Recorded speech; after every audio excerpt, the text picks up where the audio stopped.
नमस्कार दोस्तों, ocean network में आपका स्वागत है। मैं हूं ओमकार चौधरी। बाबा रामदास पहुंच गए हैं बरेली और जो ताजा हालात वहां के हैं और जो सूरत हाल सोशल मीडिया पर बहुत सारे वीडियो वायरल हो रहे हैं, उनकी हकीकत भी जानेंगे। और इस समय बरेली के हाल क्या हैं, यानी योगी आदित्यनाथ की पुलिस और प्रशासन ने वहां पर बस कुछ ही घंटों में किस तरीके से चीजों को नियंत्रित किया है, किस तरह बहुत बड़ी साजिश को विफल किया है, और जो बरेली के जरिए पूरे प्रदेश को और देश को एक अराजकता की आग में झोंकना चाहते थे, उनके इरादों को किस तरीके से विफल किया है, इसके बारे में जरा जानेंगे। तो सीधे जुड़ लेते हैं बाबा रामदास जी से, जो इस समय बरेली में ही हैं।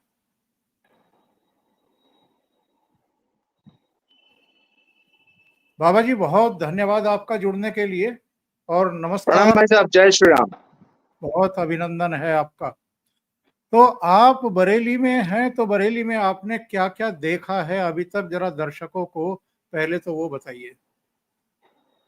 सर, मैं कल शाम को लगभग 4 बजे बरेली पहुंच गया था और रात 10 बजे तक हम लोग पूरा बरेली के सभी इलाकों में घूमते रहे। मैं सुबह आज 6 बजे फिर निकल गया था, अभी 10 बजे लौटा हूं।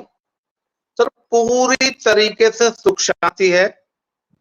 जो मुस्लिम एरियाज है वहां पे बड़ा हैवी पुलिस डिप्लॉयमेंट है, इसमें कोई शक नहीं है। परंतु सर, सबसे मजेदार बात मैं आपको बताऊं कि हिंदू बहुल किसी इलाके में एक होमगार्ड तक नहीं देखा। जो भी डिप्लॉयमेंट है वो सिर्फ और सिर्फ मुस्लिम इलाकों में। दूसरी बात है, मुस्लिम इलाकों में पूरे इलाके में आई लव मोहम्मद का एक भी बैनर, पोस्टर, स्टिकर, कोई कुछ नहीं। यानी आई लव मोहम्मद के सारे लोग ऐसे पोस्टर, बैनर, स्टिकर सब गायब हो गए हैं। सर, कोई नाम तक नहीं ले रहा। लोगों ने कहा नहीं, हमें पता ही नहीं है, ऐसा कुछ है ही नहीं है। मैंने कहा आप लोग ने वो बैनर लगा नहीं रखे? बोले नहीं, यहां तो किसी ने नहीं लगाए। बोले जी आई लव मोहम्मद है तो ये बताने की क्या जरूरत है, ये तो हमारे दिल में है, ये है वो है। मैंने कहा जी ये बहुत अच्छी बात है। मैंने कहा धर्म तो रहना भी दिल में ही चाहिए, उसको अपने ईमान में उतारो। इसको सड़क पे लगाने की और इसको बहाना बना के जो देश फूकने की जो प्लानिंग है, तो बोला ना जी नहीं, ऐसी को हमें तो कोई मतलब ही नहीं है। मैंने कहा जी आप भी गए थे उस भीड़ में? कहते नहीं जी हमें तो पता ही नहीं। सर, कोई नाम तक नहीं ले रहा। पूरे बरेली में एक स्टिकर तक नहीं देखने को मिला, जबकि ये मौलाना तौकीर की प्लानिंग ये थी कि आई लव मोहम्मद के स्टिकर और बैनर, पोस्टर से पूरे देश को पाट देंगे। बच्चा बच्चा वो बैनर उठा के घूमेगा। सर, आज कोई नाम तक लेने को तैयार नहीं है। इसे कहते हैं एडमिनिस्ट्रेशन, इसे कहते हैं प्रशासन, इसे कहते हैं शासन, इसे कहते हैं व्यवस्था। ये मानना पड़ेगा आपको। आज के बाद अब यूपी में कोई किसी प्रकार का दुस्साहस करने की सपने में भी नहीं सोचेगा। ये हालत कर दी है जी। अब तक 100 के आसपास लोग गिरफ्तार किए जा चुके हैं। बहुत बड़े पैमाने पर यह भी सुन रहे हैं कि लोगों को नोटिस इशू किए गए हैं अवैध निर्माण के। सर बिल्कुल। अच्छा, ये नोटिस कोई नए नहीं है, पर ये नोटिस पिछले 3 साल से इशू हो रहे थे। मुझे आज एक लोकल व्यापारी ने बताया, अच्छा ये नोटिस सिर्फ मुसलमानों को नहीं इशू हुए हैं, बहुत सारे हिंदुओं को भी इशू हुए हैं, हिंदू दुकानदारों को भी इशू हुए हैं, जिन्होंने सड़क पे एनक्रोचमेंट कर रखा था। उसी क्रम में ये मुसलमानों को भी है। और तौकीर रजा के पूरे गैंग को विशेष तौर पर ये नोटिस इशू कर रखे थे।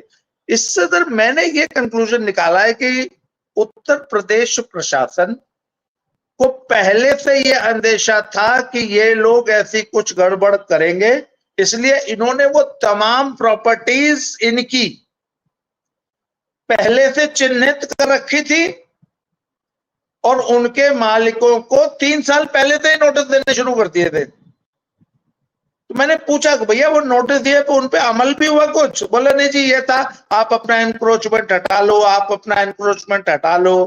तो मैंने पूछा आप उन नोटिस के खिलाफ कोर्ट में गए? तो बोले जी कुछ लोग गए, वहां से कुछ मिला नहीं। तो सर योगी सरकार पहले से तैयारी करके बैठी थी और इसीलिए कल बरेली में सारा दिन एक ही अफवाह फैलती रही कि बस आज शाम तक बुलडोजर आ जाएंगे और पूरा का पूरा बरेली जिसने भी अवैध अतिक्रमण कर रखा है और खास तौर पे ये तौकीर रजा के जो गुर्गे हैं सर, इसका पूरा गैंग है। He is the big land mafia. कल मैं गया था सर, इसके 4 बड़ी प्रॉपर्टी, करोड़ों करोड़ बड़ा। एक होटल है उसमें RF स्काईलार्क, इसका एक गुर्गा है जो बिल्डर है। लोग बताते हैं कि उसके पूरी नेटवर्क में तौकीर रजा की पार्टनरशिप है और उसका पैसा हुआ है। उसका एक बहुत बड़ा होटल है, आई थिंक 3-4 स्टार होटल होगा वो, और उसके अगल बगल 3 बड़ी प्रॉपर्टीज है, वो बैंक्वेट हॉल्स है, शहर के सबसे बड़े सबसे महंगे बैंक्वेट हॉल्स। और एक चौथा है फ्लोरा गार्डन करके। इन चारों को योगी सरकार ने सील कर दिया है। मैं कल उसकी वीडियो बना के लाया हूं और उनके बारे में खबर है कि वो लक्ष्य पास नहीं है और उन पे कभी भी बुलडोजर की कार्रवाई हो सकती है। इसके अलावा यहाँ पे सिविल लाइंस का जो सबसे पॉश एरिया है, वहां पे एक पहलवान की मजार है। मैंने कल वीडियो बनाया। पहले तो वो मजार ही सड़क का 15 फुट अतिक्रमण करके बनी है, बाकी सारी मार्केट 15 फुट पीछे है, वो 15 फुट सड़क पे है। अच्छा, उसका मुकदमा पहले से हाईकोर्ट में लंबित है। उसके अगल बगल नगर निगम की जमीन है पूरी, उस जमीन पे 74 दुकानें बनी हुई हैं। अब आप ये सोचिए कि ये यहाँ का जो बरेली का जो सिविल लाइंस है, it is as good as Connaught Place of Delhi या लखनऊ का जो हजरतगंज है, जो पॉश इलाका होता है। सर वहां पे 74 दुकानों की क्या वैल्यू होगी आप सोच लीजिए, और ये सारी तौकीर रजा की प्रॉपर्टी की। उसकी जितनी भी अवैध वसूली है वो तौकीर रजा करता है। वो सारी की सारी प्रॉपर्टी आज सील है और उस पर कभी भी बुलडोजर चल सकता है। जी, ये इतनी अवैध संपत्ति इन्होंने जाहिर है समाजवादी पार्टी के समय बनाई होगी, बहुजन समाज पार्टी के समय बनाई होगी। और ये तौकीर रजा तो बदनाम है इस बात के लिए कि ये कांग्रेस के नेताओं के साथ भी रहे हैं, तो समर्थन इनको लगभग सभी दलों का रहा है। ये अवैध प्रॉपर्टी इकट्ठा करने और इतना बड़ा साम्राज्य स्थापित करने में भारतीय जनता पार्टी के अलावा सारी पार्टियां ही एक तरीके से इनको सपोर्ट करती रही, इनके गलत कामों को सपोर्ट करती रही। नहीं सर, हम बीजेपी को भी क्लीन चिट नहीं दे सकते इसमें। यहाँ के लोकल जो स्थानीय हिंदू लोग हैं वो ये कहते हैं कि इसको भाजपा के तमाम बड़े नेताओं ने भी पर्दे के पीछे से समर्थन दिया है। यहाँ के एक बहुत बड़े नेता है जो केंद्रीय नेता है, केंद्रीय मंत्री तक रहे हैं, मोदी सरकार में रहे हैं, उनका प्रश्न रहा है, ऐसे आरोप लगे हैं, मुझे कल लोगों ने बताया। तो इनको कांग्रेस संतोष गंगवार की एक तरफ इशारा कर रहे हैं आप? जी बिल्कुल, लोग बताते हैं कि संतोष गंगवार का भी पूरा संरक्षण तौकीर रजा को रहा है। और इसके अलावा कांग्रेस का और सपा और बसपा की तो कहने ही क्या है। मतलब सपा के शासन में तो ये आलम था कि इसको अखिलेश यादव ने मंत्री का दर्जा प्राप्त राज्य मंत्री बना रखा था, लाल बत्ती मिली थी, और इसको स्टेट प्लेन ये यूज करता था आदमी अखिलेश की गवर्नमेंट में। एक बार बताते हैं कि यहाँ पे दंगा और मायावती गवर्नमेंट थी, तो गलती से पुलिस ने जो है इसको उसमें एफआईआर करके बंद कर दिया था। सर पूरी की पूरी मायावती गवर्नमेंट हिल गई थी और 72 घंटे के अंदर इसको जमानत मिली और मायावती ने अपने 3 सबसे कद्दावर नेताओं को, जिसमें एक वो नसीमुद्दीन था, नसीमुद्दीन को जेल बाहर आया था, तो नसीमुद्दीन पूरे लाल लश्कर जो कि मंत्री था खुद बसपा का, वो इसको जेल से रिसीव करने के लिए पहुंचा था। तो सरकारी प्रश्रय तो इसके पास शुरू से रहा है। अच्छा अब आप देख लीजिए ना कि योगी जी भी तो पिछले 8 साल से मुख्यमंत्री हैं। 8 साल से ये आदमी द्वंद्व बरेली में अपना राजकाज चला रहा, और ये गलतफहमी थी कि मैं तो बरेली का मालिक हूं,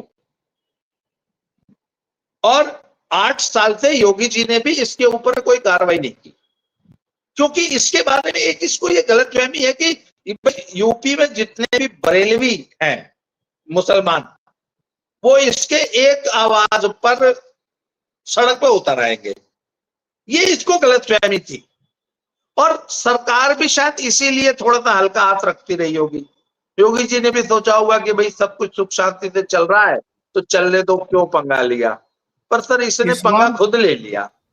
इस बार भी सुनते हैं कि इनका कोई करीबी है, एक तो नफीस है, एक आध और है, 50 व्हाट्सएप ग्रुप के जरिए इन्होंने सोचा था कि जो करीब 350 से ज्यादा मस्जिदें हैं वहां से 100 लोग भी निकल करके अगर आएंगे जुमे की नमाज के बाद, तो वो 30-40 हजार लोग इकट्ठा कर लेंगे और उसके बाद जो चाहेंगे वो करेंगे। लेकिन ये योजना सफल नहीं हो पाई इनकी। वो सर उसके लिए बताया गया कि जो यहाँ के जो एसएसपी साहब है ना, अनुराग आर्या जी ऐसे ही कुछ नाम है उनका, सर उनकी बिल्डिंग बहुत तगड़ी थी। उन्होंने बरेली की और उसके अगल बगल के 30-40 किलोमीटर तक हर मस्जिद में बिल्डिंग लगा रखी थी, और वहां के हर एक के मौलवी को बोल रखा था कि अगर तुम्हारा एक भी आदमी जुमे की नमाज के बाद अगर सड़क पे दिखाई दिया तो मुझसे बुरा कोई नहीं होगा। तो सर इसलिए टोटल 1000 आदमी इकट्ठा हो पाए थे, बाकी पुलिस ने किसी को बाहर आने ही नहीं दिया। तो ये तो पुलिस तो सर पहले से तैयार थी इस चीज के लिए, और ये इनकी गलतफहमी इन्होंने निकाल दी। अच्छा इनको सर गलतफहमी ये थी कि एक बार हम जब आह्वान करेंगे तो ये सर राहुल गांधी की प्लानिंग ये थी कि पूरे इंडिया के मुसलमान एक साथ फ्राइडे को 2 बजे सड़कों पे उतर आए। सर वो भ्रम तोड़ दिया आज बाबा ने। राहुल गांधी की जो ये टूल किट है ना, वो जो कहता है कि वो युवा छात्र और जेनजी और मुसलमान ये मिलकर संविधान की रक्षा करेंगे, तो बाबा ने कहते हैं भैया संविधान की रक्षा तो हम ही करेंगे, संविधान की रक्षा तो पुलिस ही करेगी, प्रशासन करेगा, सरकार करेगी, आपको ये जहमत उठाने की जरूरत नहीं है, आप कृपया अपने घर में रहें और अपना काम धंधा करें। हम बहुत बढ़िया संवैधानिक तरीके से करना चाहते हैं जी। बहुत महत्वपूर्ण जानकारी आपने दी है। इस समय इनके समर्थन में कोई आवाज किसी भी तरह की? सर आप देख लीजिए ना कि अखिलेश यादव ने चूं तक नहीं किया। आप बता दीजिए अखिलेश यादव की या किसी भी समाजवादी पार्टी के नेता का या बसपा का या कांग्रेस का या राहुल गांधी का या कांग्रेस के किसी बड़े नेता का, छोटे नेता का, लोकल नेता का कोई बयान आया हो? सर, तौकीर रजा पिछले 4 दिनों से जेल में है और ऐसा बताते हैं कि उनको पकड़ के जब कोतवाली लाया गया था तो कोतवाली में उनकी अच्छी से खातिरदारी हुई है। पुलिस ने बहुत अच्छा स्वागत किया है। तो सर, अच्छा एक बात बताइए ना, अखिलेश यादव जो कि इस वोट बैंक के सबसे बड़े ठेकेदार हैं, उनका एक भी बयान आया क्या?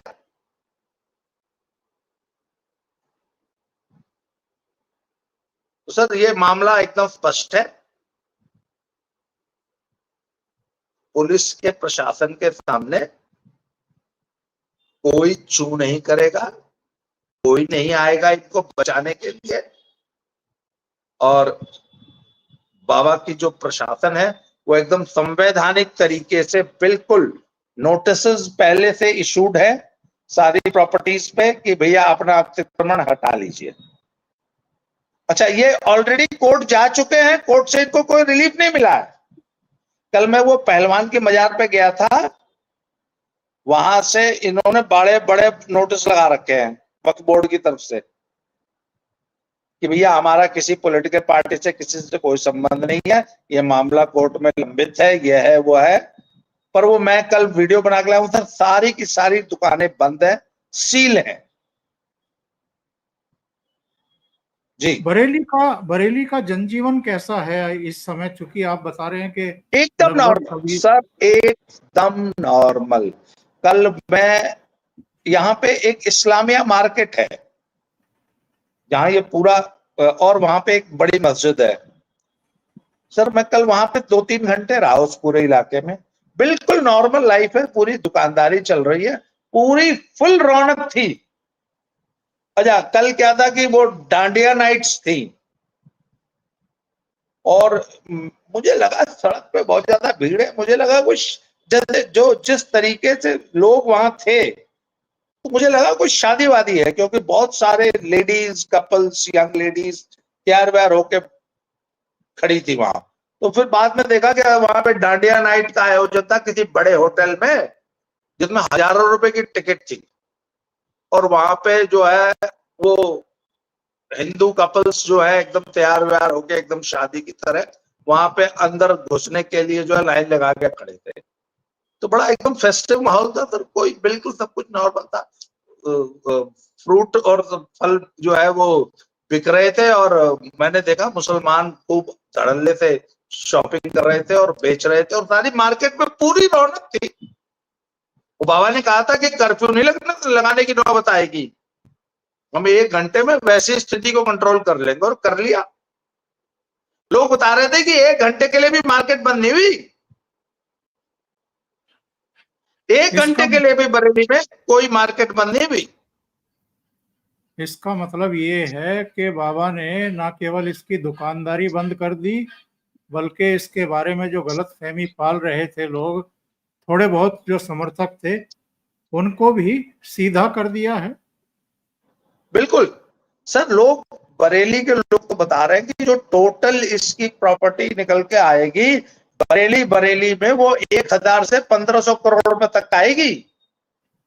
इतना ज्यादा अवैध जमीनों पे कब्जा है, इतना ज्यादा वक्फ बोर्ड की जमीनों पे कब्जा है, इतना ज्यादा सरकारी जमीनों पे कब्जा है। और ये सारा फैसिलिटेट कराया है सर मुलायम सिंह और अखिलेश यादव की गवर्नमेंट में, या पुराने जमाने की जो कांग्रेस सरकार की थी उसमें। तो सर वो पूरा का पूरा अंडर स्कैनर है। और आपको तो पता है, जैसे संभल में हमने देख लिया, बाबा जी ने पूरा का पूरा शहर ही खोद डाला और शहर के नीचे से एक नया शहर निकाल दिया।